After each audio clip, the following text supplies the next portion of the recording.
Welcome to a new edition of the Neon Jazz interview series with Brooklyn-based jazz guitarist Perry Smith. We caught up with him about his newest CD, 2021's Peace. Standards are an important part of his life as a musician, accompanying him on the ups and downs of life, providing a landscape for him to explore and improvise on from his heart. Over the years, he has combined the traditions of jazz and broad influences from contemporary music to create his signature style. Originally from the San Francisco Bay Area, these days he is in Brooklyn, and he's an educator and performs as a bandleader and a sideman for local and touring artists. He's a great cat. Enjoy the interview. And thanks for taking a minute out for Neon Jazz. Yeah, absolutely. It's nice to meet you. I was checking out a little bit of the podcast earlier this morning, and I like what you guys are doing. Sounds cool.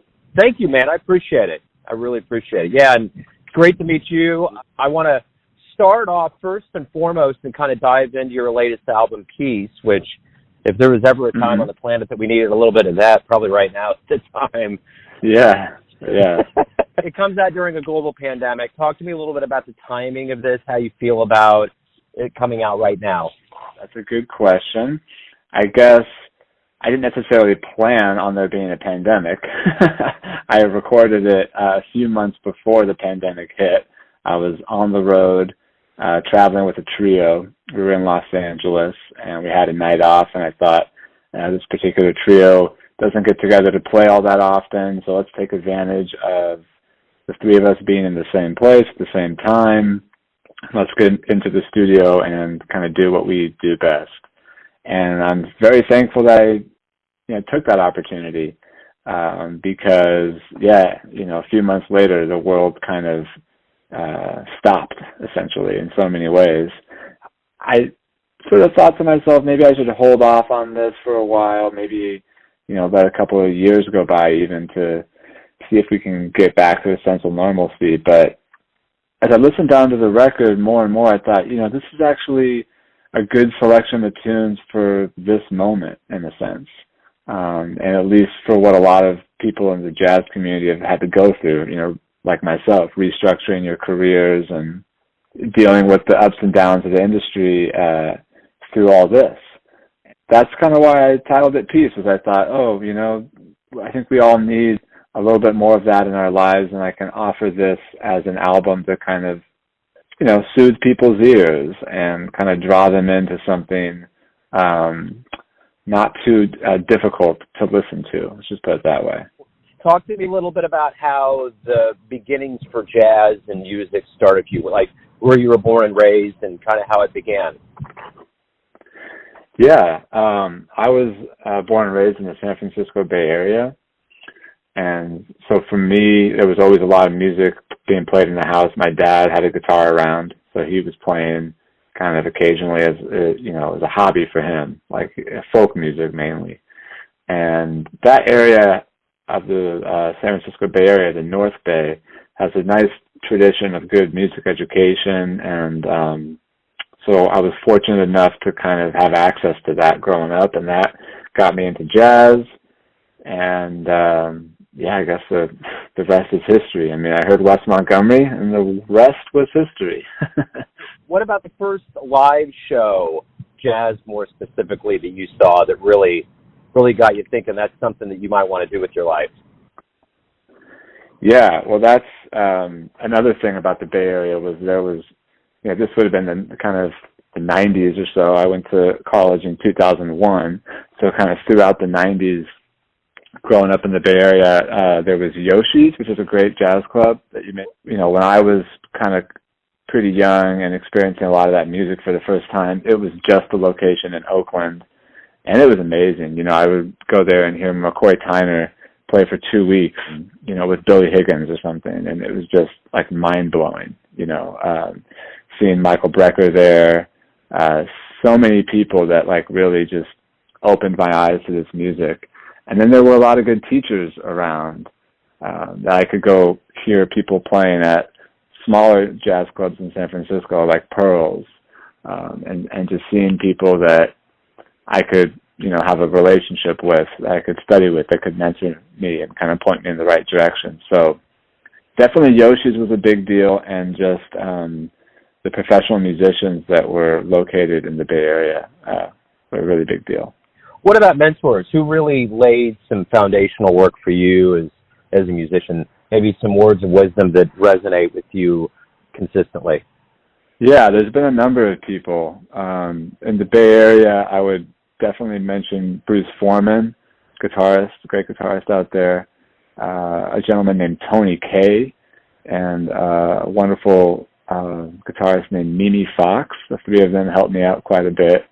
And then when I got down to Los Angeles, the great guitar guru who I went to USC to study with, Joe DiOrio, is still a mentor of mine today.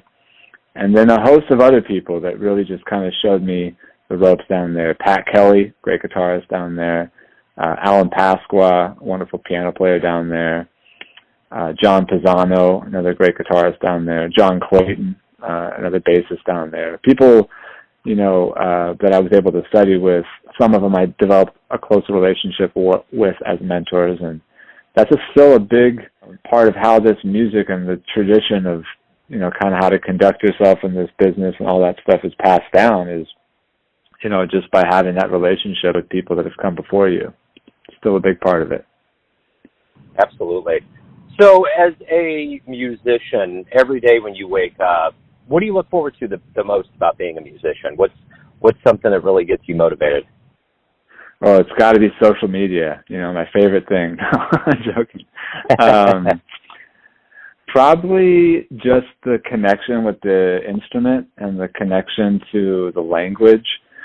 It's something that I've been obsessed with since I was like 10 years old or so. Joe DiOrio, the guitarist that I studied with, told me that the first 20 years are a warm-up. And he's right, he's very right about that. So as you get into a point as a jazz musician where you've really put, decades and 10,000 hours of practicing and just understanding your instrument and the connection between your ears and that instrument, you can start to get to a place where it's flowing like a language, truly. And it feels like you're able to kind of get your body out of the way and just kind of let your ears and your instrument do the work. And that's what I look forward to when I sit down to play, is just kind of establishing that zone. It never gets old. It feels amazing.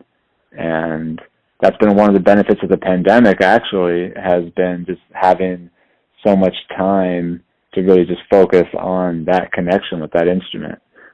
Because, prior to that, I was doing 250 gigs a year, all around the world. And, sometimes you can't access that special zone at every gig in every scenario. It's not necessarily required, or it's just a little bit difficult. So to answer your question, what I really look forward to is that connection of creativity with the instrument.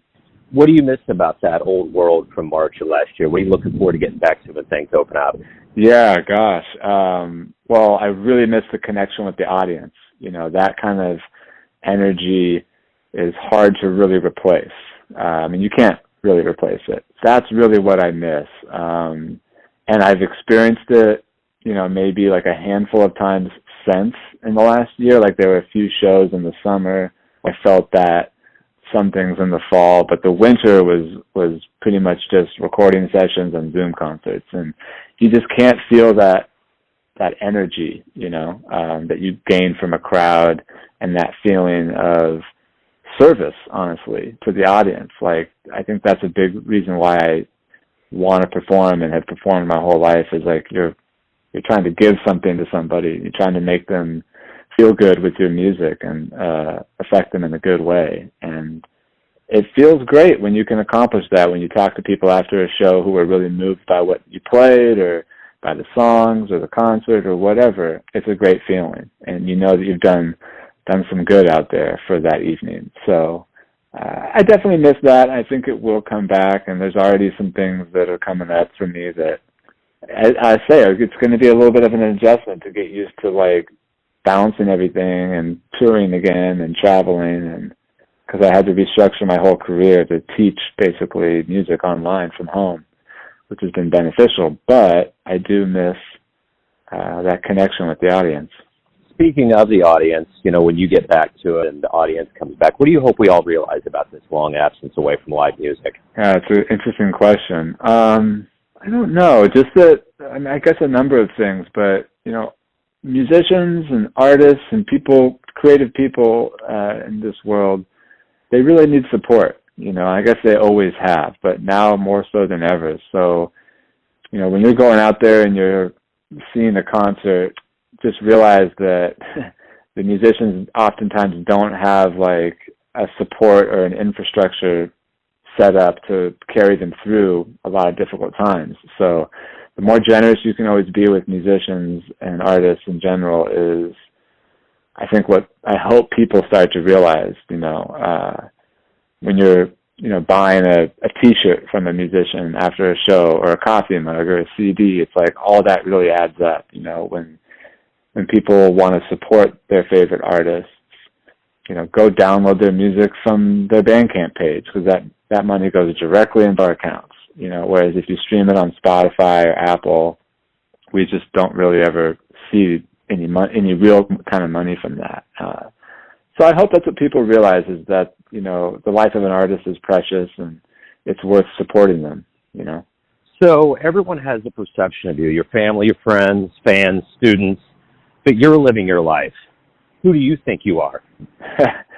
Okay, cool. Well, I think I'm a father, first and foremost, to a wonderful young 1.5-year-old son. And then beyond that, I'm just someone that really cares deeply about music, cares deeply about the art form of jazz and the craft of guitar, and I just work hard to excel at it every day and evolve and develop artistically every day on the instrument. Beautiful, man. Perry, thank you for taking a minute out for Neon Jazz. Good luck with Peace, and good luck with the return to the stage. Thank you, my friend. Thanks for listening and tuning in to another Neon Jazz interview, where we give you a bit of insight into the finest players in San Francisco, Brooklyn, Kansas City, and spots all over the world, giving fans all that jazz. Thanks to Perry for his time, music, and story. If you want to hear more interviews, go to Famous Interviews with Joe Domino in the iTunes Store. Visit neonjazz at youtube.com, and for everything Neon Jazz all the time, go to the neonjazz.blogspot.com. Until next time, enjoy the jazz, my friends.